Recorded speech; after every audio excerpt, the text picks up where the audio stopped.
Welcome back students, this is Dr. Anubha Sharma and today we are going to discuss about mineral nutrition. ठीक है, ये हमारे unit 5 का part है जो कि multi cellularity and structure and function of your plant life पर based है। तो चलिए डिस्कस करते हैं about mineral nutrition. So as you know कि जितने भी लिविंग ऑर्गेनिज्म होते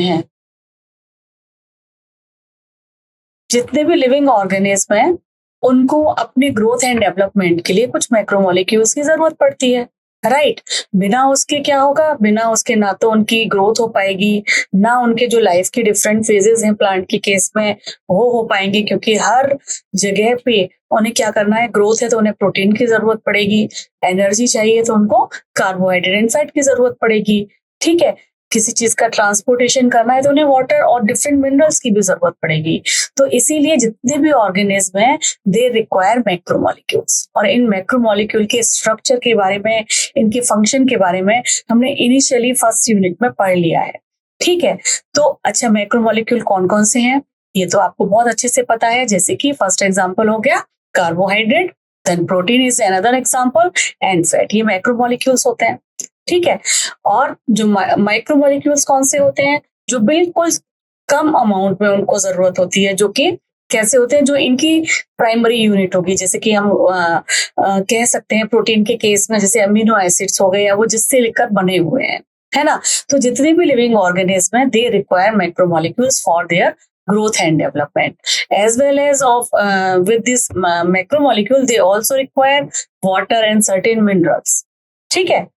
तो इस चैप्टर में हम पर्टिकुलरली क्या पढ़ने वाले हैं, इस चैप्टर में हम लोग पढ़ेंगे method to identify essential elements for plant growth. कौन कौन से मेथड हैं जो हमें ये बताएंगे कि जो इसेंशियल एलिमेंट्स हैं प्लांट ग्रोथ के लिए वो कौन कौन से हैं। Second, what is the criteria for establishing element essentiality. Third one, role of essential elements, ठीक है। और जो फोर्थ पॉइंट है that is related to major deficiency symptoms, यानी कि अगर किसी न्यूट्रिशन का, किसी पर्टिकुलर एलिमेंट की अगर कमी हो गई है तो उसके सिम्टम्स क्या आते हैं प्लांट्स में। कभी कभी सिम्टम्स कैसे आएंगे, जैसे क्लोरोसिस हो जाएगी, येलोइंग हो जाएंगी, येलोनेस दिखाई देती है उनके पत्तों में। इसी तरीके से कभी कभी ड्राई दिखाई देती हैं। वो क्यों दिखाई देती हैं, तो वो किसी न किसी डेफिशिएंसी का सिम्टम होता है, उसके बारे में भी हम इस पर्टिकुलर चैप्टर में पढ़ेंगे, ठीक है। इसके अलावा हम यहाँ देखेंगे कि एलिमेंट्स जितने भी हैं जो यहाँ पर डिस्कस किए जाएंगे वो किस तरीके से एब्जॉर्ब होते हैं, उसकी मैकेनिज्म क्या है।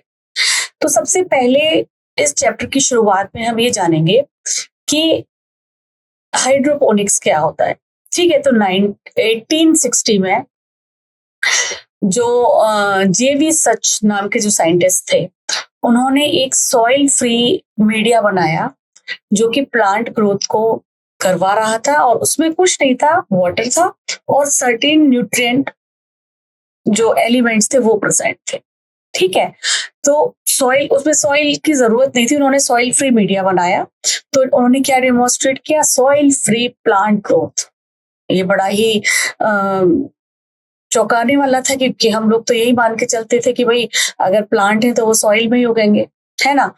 तो लेकिन उन्होंने सॉइल फ्री मीडिया बनाया जिसमें जितने भी एसेंशियल न्यूट्रिएंट्स थे वो सारे डाले, और इस टेक्निक से जब प्लांट ग्रो किए, बहुत अच्छे ग्रो किए, उसमें रूट की ग्रोथ बहुत अच्छी थी, शूट की ग्रोथ बहुत अच्छी थी। और इस तरीके की टेक्निक्स को क्या नाम दिया गया, इस तरीके की टेक्निक को नाम दिया गया हाइड्रोपोनिक्स, यानी कि हाइड्रो यानी पानी, पानी में ही एसेंशियल न्यूट्रिएंट्स डालेंगे और उसमें छोटे छोटे प्लांट्स रखेंगे। इनिशियली सीडलिंग फॉर्म में होते हैं, फिर वो धीरे धीरे धीरे धीरे बड़े होते जाते हैं। तो ये बड़ा ही उस टाइम पर सरप्राइजिंग था कि कैसे सॉइल फ्री मीडिया में कोई भी प्लांट ग्रो कर सकता है, ठीक है।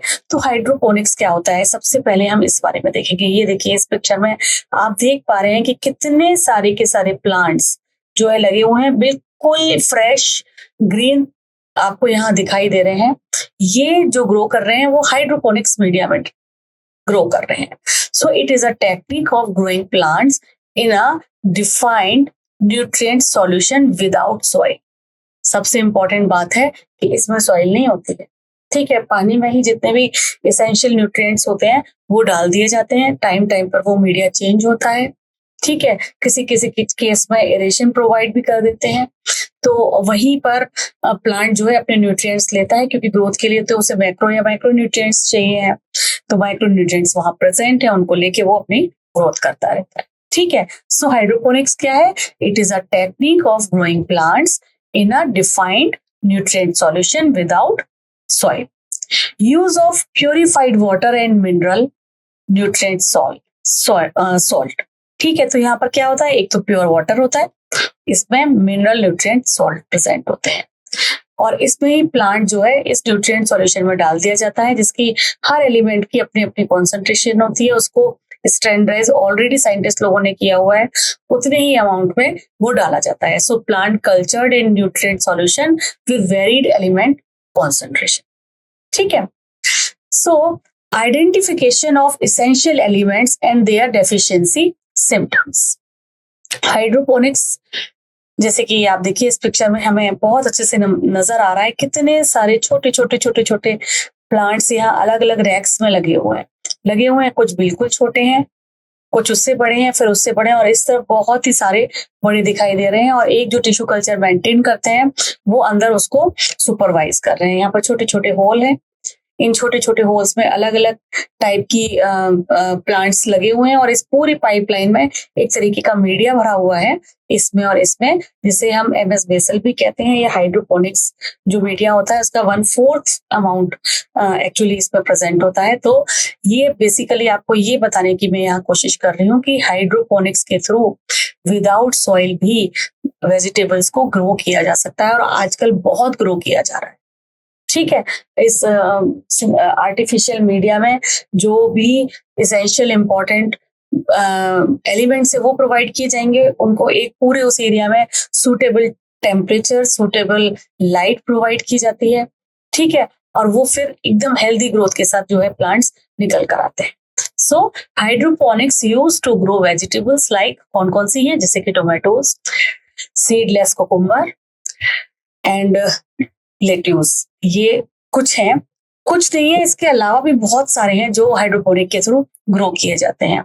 ठीक है, न्यूट्रिएंट सॉल्यूशंस जो है it must be adequate aerated for optimum growth, plant growth. अगर हम जो भी न्यूट्रिएंट सॉल्यूशन है उसमें लगातार एरेशन, मैंने बताया ना, पानी, हवा या बबल्स, या लगातार अगर हम हवा वहां पर जाती रहेगी, एरेशन उसका होता रहेगा, तो उसको ऑप्टिमम ग्रोथ मिलती है। ठीक है, तो इस तरीके से हाइड्रोपोनिक्स में जो हमारे प्लांट्स हैं वो ग्रो किए जाते हैं। तो इससे हम क्या जान पा रहे हैं? इससे हम जान पा रहे हैं कि भाई अगर सॉइल ना भी हो तो भी प्लांट ग्रो कर पाते हैं। तो हमें ये देखना है कि भाई वो कौन कौन से एसेंशियल मिनरल्स हैं जिनकी जरूरत होती है उनको ग्रो करने के लिए। ठीक है, तो सॉइल मिनरल्स जो हैं वो प्लांट में कैसे एंटर करते हैं? थ्रू रूट एंटर करते हैं। अच्छा, सॉइल में भी वही सारे मिनरल्स हैं प्रेजेंट, और अगर सॉइल जरूरत नहीं है तो डायरेक्टली अगर हम किसी मीडिया में डाल दें, पानी में डाल दें, तो वहां से भी जो उसकी रूट्स हैं प्लांट की वो उसे ले लेता है। सो अब हमें देखना है कि कौन कौन से एसेंशियल एलिमेंट्स हैं जिनको जो प्लांट है वो लेते हैं सॉइल से। ठीक है, तो soil mineral enter plants through roots, और उसमें कौन कौन से हैं? मोर देन 60 to 105, 105, 60 से 105 discovered animal are in plants. Plant में इतने सारे एलिमेंट्स प्रेजेंट होते हैं, लेकिन कुछ प्लांट जो हैं वो कुछ इसेंशियल जो एलिमेंट्स हैं उनको एक्यूमुलेट करने का भी काम करते हैं। ठीक है, जैसे कि सेलेनियम है, गोल्ड है, रेडियो एक्टिव स्ट्रोंशियम है, इन सबको कुछ प्लांट्स एक्यूमुलेट भी कर लेते हैं अपने अंदर। और जो मिनरल्स जितने भी हैं उनको किस लेवल तक डिटेक्ट किया जा सकता है? आप को ये बहुत ही इंपॉर्टेंट बात है, और ये आपको देखना है कि मिनरल्स की अगर क्वांटिटी 10⁻⁸ ग्राम पर ml है तब भी उसको डिटेक्ट किया जा सकता है कि ये इस पर्टिकुलर प्लांट के इस पार्ट में प्रेजेंट है। ठीक है, तो not all elements like gold and selenium are essential. ये इसको एक्यूमुलेट तो कर लेते हैं, लेकिन गोल्ड भी उसके लिए, उसकी ग्रोथ के लिए जरूरी नहीं है प्लांट की। ऐसी सिलेनियम है वो प्लांट की ग्रोथ के लिए जरूरी नहीं है। तो प्लांट की ग्रोथ के लिए कौन कौन से जरूरी है? उनको देखते हैं। ये अगर वहां प्रेजेंट होंगे तो वो अपनी बॉडी में एक्यूमुलेट तो कर देगा, ठीक है, लेकिन उसकी अपनी ग्रोथ के लिए इस तरीके के जो मेटल्स हैं वो जरूरी नहीं है। तो जरूरी कौन कौन से हैं, क्राइटेरिया क्या क्या होना चाहिए कि भाई एसेंशियलिटी का क्राइटेरिया क्या क्या है। तो an element is essential if it is necessary for the normal growth of that particular plant and it's reproduction. अगर वो उसकी नॉर्मल ग्रोथ के लिए जरूरी है या उसके रिप्रोडक्शन के लिए जरूरी है तो हम बोलेंगे कि ये जो पर्टिकुलर एलिमेंट है वो उसके लिए एसेंशियल, ठीक है। अगर उसकी एब्सेंस में प्लांट जो है अपनी पूरी की पूरी लाइफ साइकिल कंप्लीट नहीं कर पाता है या सीड जो है वो नहीं बन पा रहे हैं, सेड सीड विदाउट इट, तो भी हम कहेंगे कि भाई अगर इस पर्टिकुलर एलिमेंट की कमी है इसलिए प्लांट की लाइफ साइकिल पूरी नहीं हो रही। कभी कभी होता है ना, कोई कोई प्लांट है उसमें फ्लावरिंग ही नहीं हो रही है, कोई है उसमें सीड्स नहीं आ रहे हैं, कुछ लोग परेशान होते हैं कि सीड्स क्यों नहीं आ रहे हैं हमारे प्लांट में, फ्लावरिंग क्यों नहीं हो रही है, ठीक है। तो कुछ ना कुछ उस जगह पर मिट्टी में जहां पर ये प्लांट ग्रो किया हुआ है वहां पर उस एसेंशियल एलिमेंट की कमी है जिसकी वजह से वो पर्टिकुलर स्टेज आनी चाहिए, ठीक है। So its role is specific and replaceable by another element, यानी कि वो इतना इंपॉर्टेंट होगा, वो इतना एसेंशियल होगा कि उसका स्पेसिफिक रोल होगा, और अगर हम उसकी जगह दूसरा डाल देंगे तो भी वो उसको रिप्लेस नहीं कर सकता। और अगर इस पर्टिकुलर एलिमेंट की प्रेजेंस नहीं है, डेफिशिएंसी है, तो कुछ कुछ सिम्टम प्लांट में दिखाई देने लगे, ठीक है।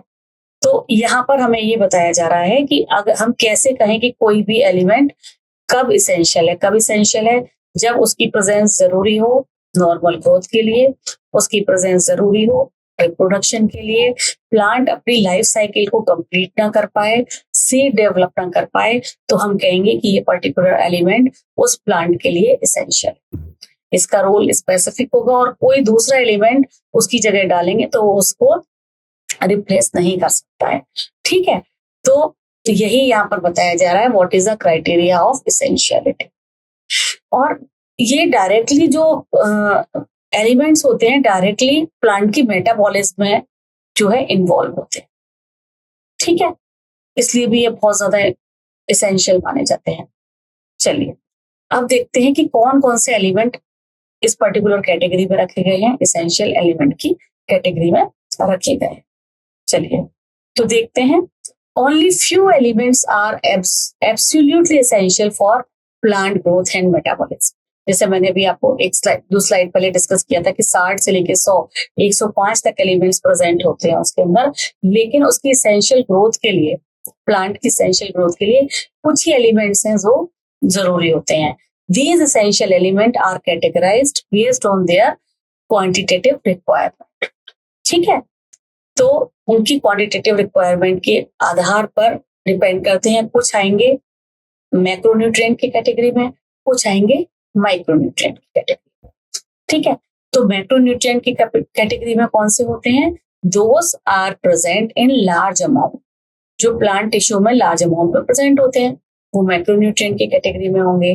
ये more than 10 millimolar mole per kg of dry weight present होते हैं, ठीक है, मैक्रोन्यूट्रिएंट्स। इसमें कौन कौन से इंक्लूड होंगे, इनका एग्जांपल है कार्बन, हाइड्रोजन, ऑक्सीजन, ठीक है। और ये कहाँ से मिलता है, ऑब्वियसली ये कार्बन डाइऑक्साइड और पानी से मिलता है, मेन जो बॉडी है वो उसी से मिलकर बनी होती है ना। तो ये मैक्रोन्यूट्रिएंट की कैटेगरी में आएगा। और nitrogen, phosphorus, sulphur, potassium, calcium, magnesium, ये जो हैं बाद वाले, ये वाले सारे, ये कहाँ से होगा, ये सॉइल से एब्जॉर्ब करते हैं, ठीक है। कार्बन, हाइड्रोजन, ऑक्सीजन तो भाई एयर से ले लिया, पानी से ले लिया, वहां प्रेजेंट है, लेकिन बाकी जितने भी हैं nitrogen, phosphorus, sulphur, potassium and calcium, magnesium, ये सारे के सारे वो सॉइल में प्रेजेंट होते हैं, तो सॉइल से लेते हैं, ठीक है। चलिए अब हम देखेंगे माइक्रोन्यूट्रिएंट की कैटेगरी में कौन कौन से एलिमेंट्स आते हैं। ये वो होते हैं जो कि ट्रेस एलिमेंट्स होते हैं और बहुत ही कम या बहुत ही स्मॉल अमाउंट में जिसकी जरूरत होती है, जो प्रेजेंट होते हैं लेस देन 10 मिलीमोलर पर केजी ऑफ ड्राई वेट, ठीक है। इसमें हमारा आएगा आयरन, ये हमें याद रखना है। Manganese, copper, molybdenum, zinc, boron, chlorine and निकल। कितने हुए? 1 2 3 4 5 6 7 एंड 8। ठीक है, so these are under this particular category micronutrients, जो कि कम अमाउंट पे इनकी जरूरत होती है लेकिन एसेंशियल होते हैं। अगर इनमें से कोई भी एक गायब हुआ, कोई भी किसी एंजाइमेटिक फैक्टर में एज अ कैटालिस्ट काम कर रहा होगा, कि कोई किसी के स्ट्रक्चर में होगा, ठीक है, कोई अलग अलग मेटाबॉलिक पाथवे हैं, वहां उनका रोल होगा, इसलिए ये बहुत ही ज्यादा इंपॉर्टेंट होते हैं।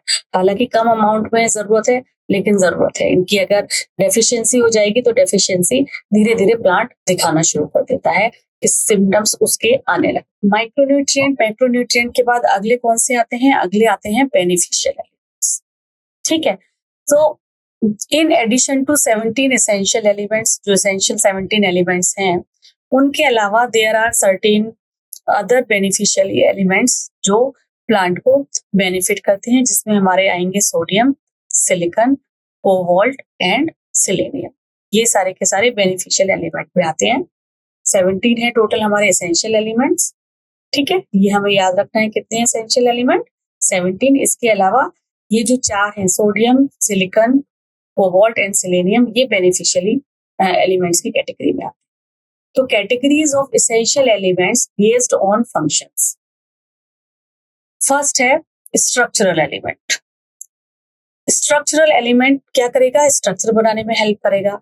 सो these are the components of biomolecule and structural element of the cell. Like structure में कौन कौन सी चीजें इन्वॉल्व होती हैं? कार्बन है, हाइड्रोजन है, ऑक्सीजन है एंड नाइट्रोजन। ठीक है, तो ये जो चारों हैं वो स्ट्रक्चरल एलिमेंट की कैटेगरी में आएंगे। दूसरे होते हैं energy related compounds. These compounds are energy related, क्योंकि ये एनर्जी रिलेटेड केमिकल कंपाउंड्स में प्रेजेंट होते हैं, तो उसके कंपोनेंट ये बनेंगे। जैसे कि मैग्नीशियम, ये कहाँ प्रेजेंट होता है? मैग्नीशियम प्रेजेंट होता है क्लोरोफिल में।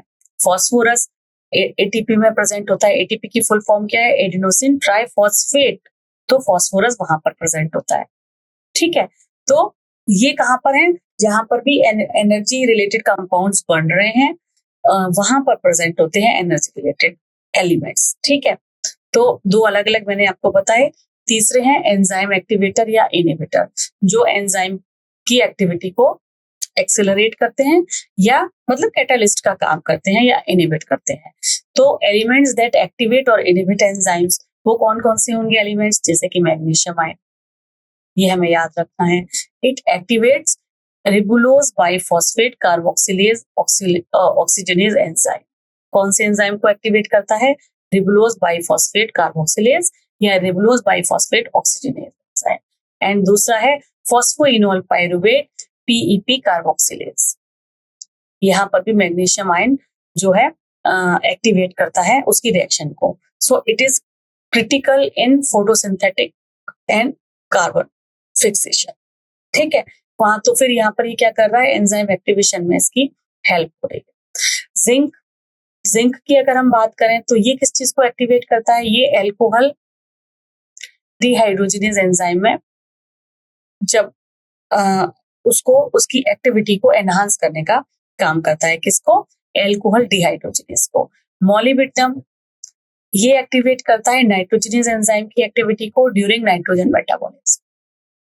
ठीक है, तो मैग्नीशियम है हमारा, जिंक है हमारा, मोलिब्डेनम है, ये क्या कर रहे हैं? Act as a enzyme activator. ठीक है, एंजाइम की एक्टिविटी को बढ़ाने का काम कर रहे हैं। चौथे कौन सी चौथा जो स्टेप है वो कौन सा हुआ? ये क्वालिटी, वो है osmotic potential alteration. Osmotic potential alteration, so the elements that can alter the osmotic potential of cell, वो एलिमेंट्स जो किसी भी सेल के ऑस्मोटिक पोटेंशियल को चेंज कर सकते हैं, ऑल्टर कर सकते हैं, वो यहाँ पर आएंगे। जैसे कि पोटेशियम जो है, that play a key role in the opening and closing of stomata. Potassium stomata के खुलने और बंद होने में बहुत ही ज्यादा महत्वपूर्ण योगदान देता है। And minerals act as a solute in determining water potential of the cell. Water potential जो सेल का होता है वहां पर भी ये डिटरमाइन करता है कि भाई कितना सॉल्यूट जो है वो डिसॉल्व होगा या नहीं। ठीक है, तो अब हम देखेंगे role of macro and micronutrients, क्या क्या रोल है। जैसे कि essential elements in plant participate in various metabolic processes in plant cell, like पहला कौन सा है, पहला है it regulates cell membrane permeability, cell membrane की परमेबिलिटी को रेगुलेट करते हैं कौन, essential elements जो कि मैक्रो एंड माइक्रो मॉलिक्यूल्स। दूसरा, it maintain osmotic concentration of cells है, उसकी कॉन्सेंट्रेशन कितनी हाई होनी चाहिए, नहीं होनी, कम होनी चाहिए, उसको मेंटेन करने का काम करते हैं कौन, essential elements, macro and micro nutrients. तीसरा, it also involve in electron transport system. आपने पूरा ईटीसी पढ़ा हुआ है, तो किस तरीके से इलेक्ट्रॉन्स एक से दूसरे कॉम्प्लेक्स में, कॉम्प्लेक्स 1, कॉम्प्लेक्स 2, कॉम्प्लेक्स 3 मूव करते हैं, वहां पे बहुत सारे माइक्रोन्यूट्रिएंट्स जो है जो वहां पर काम कर रहे होते हैं। ठीक है, एक्सेप्ट करते हैं इलेक्ट्रॉन्स को, फिर दूसरे को देते हैं। तो it involve in electron transport system. It providing buffering action भी प्रोवाइड करते हैं। इट सपोर्ट एंजाइमेटिक एक्टिविटी, वो हमने अभी देख लिया।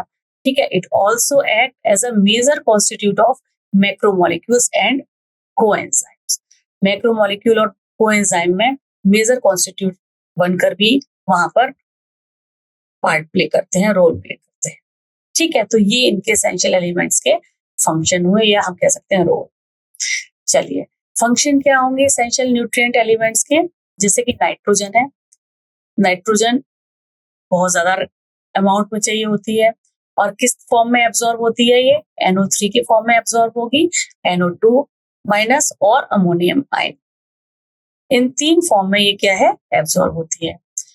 नाइट्रोजन सारे प्लांट्स को चाहिए, क्योंकि नाइट्रोजन क्या है भाई, प्रोटीन का बहुत इंपॉर्टेंट पार्ट है। प्रोटीन और प्रोटीन ही डेवलप नहीं होगी, प्रोटीन क्या करेगी, ग्रोथ करवाती है ना। So it is needed bye all plant part, specially meristematic and metabolically active cells. जहां पर ज्यादा मेटाबॉलिज्म हो रही है वहां पर भी इसकी बहुत जरूरत होगी, और मेरिस्टेमेटिक सेल्स में भी इसकी जरूरत होती है। क्यों, क्योंकि nitrogen is a major constitute of protein. Protein का है, न्यूक्लिक एसिड का है, वाइटामिन का है एंड हार्मोन्स का है, और ये सारे के सारे क्या है, एसेंशियल है। न्यूक्लिक एसिड प्रोटीन ग्रोथ के लिए जरूरी है, वाइटामिन उनकी डिफरेंट वाइटामिन भी ग्रोथ के लिए जरूरी है, हार्मोन्स भी डिफरेंट काइंड ऑफ फंक्शंस के लिए जरूरी है। तो ये नाइट्रोजन जो है वो मेजर कॉन्स्टिट्यूट होता है of different type of macromolecules. ठीक है, अब अगली अगर हम बात करें फास्फोरस की, तो फास्फोरस का क्या रोल होता है। फास्फोरस जो है फास्फोरिक एसिड की फॉर्म में H2PO4 माइनस या HPO4 माइनस 2 इस फॉर्म में एब्जॉर्ब होता है, और फास्फोरस जो है वो सेल मेम्ब्रेन में मेनली कॉन्स्टिट्यूट होता है। फॉस्फोलिपिड बाइलेयर होती है ना सेल मेम्ब्रेन की, वहां पर भी फॉस्फोलिपिड होता है, फास्फोरस वहां इन्वॉल्व है। सेल मेम्ब्रेन में कॉन्स्टिट्यूट है, ये प्रोटीन में भी डिफरेंट प्रोटीन्स के टाइप में फॉस्फोरस प्रेजेंट होता है, न्यूक्लिक एसिड में भी, न्यूक्लियोटाइड में भी फॉस्फोरस प्रेजेंट होता है। तो ये देखिए, जैसे कि सोलर एनर्जी लेके कोई भी मॉलिक्यूल है उसका फॉस्फोराइलेशन होगा तो क्या होगा, वो एटीपी बनेगी। यहाँ पर फॉस्फोरस इन्वॉल्व है कि नहीं। ठीक है, एनर्जी फिर जो इसने ली, यही एनर्जी डिफरेंट सेलुलर वर्क में, एनाबॉलिज्म में, यानी कुछ सिंथेसाइज किया, ठीक है, वहां पर यूज हो जाएगी तो एक जो फॉस्फोरस है वो यूज हो जाएगा, तो ये कन्वर्ट हो जाएगा एडीपी में। तो फॉस्फोराइलेशन एंड डीफॉस्फोराइलेशन चलता ही रहता है, लगातार एनर्जी जैसे जैसे यूज अप होती है प्लांट के अंदर, फॉस्फोराइलेशन एंड डीफॉस्फोराइलेशन होता है, तो वहां पर हो पा रहा है क्योंकि ये फॉस्फोरस मौजूद है, ये इतने इंपॉर्टेंट होता है फॉस्फोरस। ठीक है, चल अगला देखते हैं, पोटेशियम की बात करेंगे। अगला ये जो पोटेशियम है, ये पोटेशियम आयन की फॉर्म में एब्जॉर्ब होता है, and potassium require abundantly in meristematic tissue. जितने भी मेरिस्टेमेटिक टिश्यू होते हैं वहां पर इसकी बहुत जरूरत होती है, बर्ड्स में, लीव्स में, रूट टिप में, वहां सभी जगह जो है पोटेशियम की जरूरत होती है, और मैंने आपको बताया कि पोटेशियम की प्रेजेंस बहुत जरूरी है स्टोमेटा की ओपनिंग और क्लोजिंग के लिए। ठीक है, it maintain A9 cation balance, it involve in protein synthesis, है ना, कैटाइन एनाइन बैलेंस भी करता है, ये प्रोटीन सिंथेसिस में इन्वॉल्व होता है। स्टोमेटा का ये पिक्चर आप देख ही पा रहे हैं, रेगुलेट करता है, एंजाइम को एक्टिवेशन में इसकी हेल्प होती है, एंड सेल टर्जिडिटी में भी इसकी बहुत ज्यादा इंपॉर्टेंस होती है। जब जब पोटेशियम आयन कॉन्सेंट्रेशन बाहर पड़ेगी तो क्या होगा, पोटेशियम आयन बाहर जाता है, कॉन्सेंट्रेशन बढ़ गई तो पानी बाहर आएगा स्टोमेटा से और क्लोज हो जाएंगे हमारी जो है गार्ड सेल। बाहर कॉन्सेंट्रेशन कम होगी, कब कम होगी, जब जितने भी जो पोटेशियम आयन है वो अंदर की तरफ चले जाएंगे, गार्ड सेल खुल जाते हैं। ठीक है, ये इसकी इसकी डिटेल मैकेनिज्म तो हम फोटोसिंथेसिस के टाइम पर डिस्कस करेंगे। खैर, यहाँ ये बताना था आपको कि जो पोटेशियम आयन है उसकी इंपॉर्टेंस होती है स्टोमेटा क्लोजिंग एंड ओपनिंग में। अगला जो हमारा आयन है वो है, या जो एलिमेंट है, एलिमेंट बोलना चाहिए, वो है कैल्शियम। ये कैल्शियम आयन की फॉर्म में एब्जॉर्ब होता है। ये भी मेरिस्टेमेटिक टिश्यू जो होते हैं या जो डिफरेंशिएट कर रहे होते हैं टिश्यू, वहां पर इसकी बहुत ज्यादा जरूरत होती है। And it involve in cell wall synthesis. Cell wall की सिंथेसिस में इसकी बहुत ज्यादा इंपॉर्टेंस है, जैसे क्योंकि सेल वॉल में क्या है, कैल्शियम पैक्टेट प्रेजेंट होता है, कैल्शियम है ना, जो कि मिडिल लैमेला में प्रेजेंट है। माइटोटिक सेल जो स्पिंडल फाइबर फॉर्मेशन होते हैं, वहां पर भी कैल्शियम की इंपॉर्टेंस होती है। सेल मेम्ब्रेन के फंक्शंस होते हैं, एंजाइम एक्टिवेशन है। ठीक है, तो ये सभी जगह पर कैल्शियम आयन की जरूरत होती है, एंड मेटाबॉलिक रेगुलेशन में भी कैल्शियम आयन की जरूरत होती है। अगला जो है वो है मैग्नीशियम। मैग्नीशियम आयन की फॉर्म में एब्जॉर्ब होगा।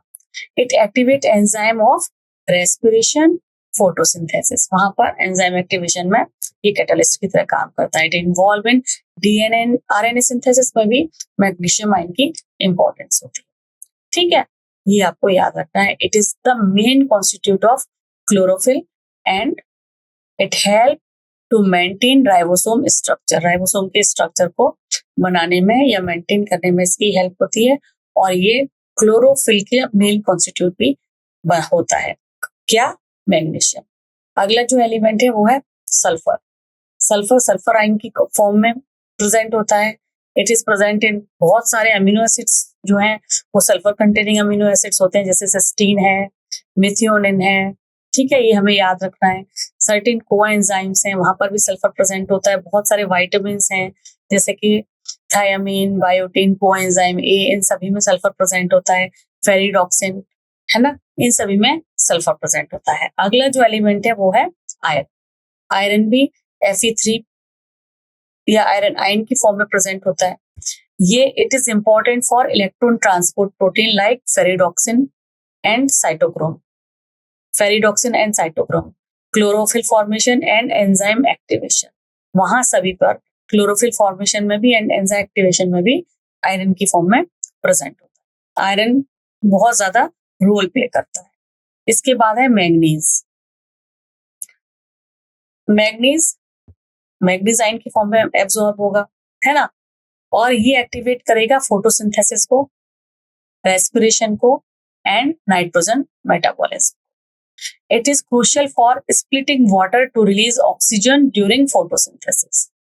तो फोटोसिंथेसिस के टाइम पर it is very very important for splitting of water. जब वाटर स्प्लिट होता है तभी जो है ऑक्सीजन रिलीज होती है ना, फोटोसिंथेसिस के टाइम पर। जिंक की बात करते हैं। जिंक जो है एलिमेंट, ये जिंक आयन की फॉर्म में एब्सॉर्ब होगा। It activate certain enzymes like carboxylase enzyme and it is needed for oxygen synthesis to.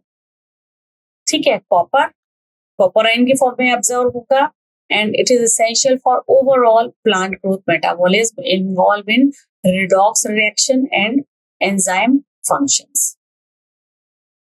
Boron की बात करें, बोरोन जो है दो अलग अलग फॉर्म में एब्सॉर्ब होता है। ठीक है, और बोरोन की जरूरत क्यों होती है? It is required for calcium Uptake, calcium को लेने में नेट्स यूटिलाइजेशन, वहां पर बोरोन का मेनली यूज होता है। And membrane function, pollen germination, cell elongation, differentiation and carbohydrate translocation, ये सारे के सारे फंक्शन होते हैं बोरोन के।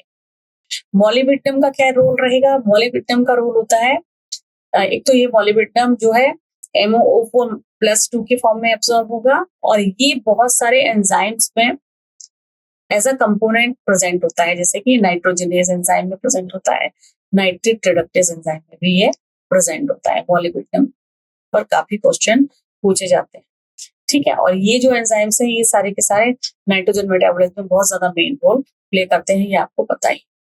क्लोरीन क्लोरीनाइन की फॉर्म में प्रेजेंट होता है। It help to determine solute concentration and anion cation balance, ठीक है। essential for water splitting reaction in photosynthesis leading to oxygen evolution। अब आपको पता है कि जितने भी हमारी जहाँ सोडियम पोटेशियम पंप चलता है अलग अलग सेल मेम्ब्रेन पर, अलग अलग लेवल पर, आपने देखा है एनिमल्स में भी है, प्लांट्स में भी है, वहां सभी जो है सॉलिड की कॉन्सेंट्रेशन, एनाइन कैटाइन की कॉन्सेंट्रेशन जहाँ कहाँ कितनी होगी, उसमें क्लोरीन का भी, क्लोराइड आयन का भी बहुत ज्यादा इंपॉर्टेंट रोल होता है। ये इसकी डिटेल हमने जब सोडियम पोटेशियम पंप देखा है वहां पर ऑलरेडी समझाई। तो ये था आज का लेक्चर, बहुत ही इजी था, जिसमें डिफरेंट टाइप ऑफ मेटल्स थे, उनके काम थे, वो हमने देखा। इसका आगे का पार्ट हम नेक्स्ट लेक्चर में डिस्कस करेंगे।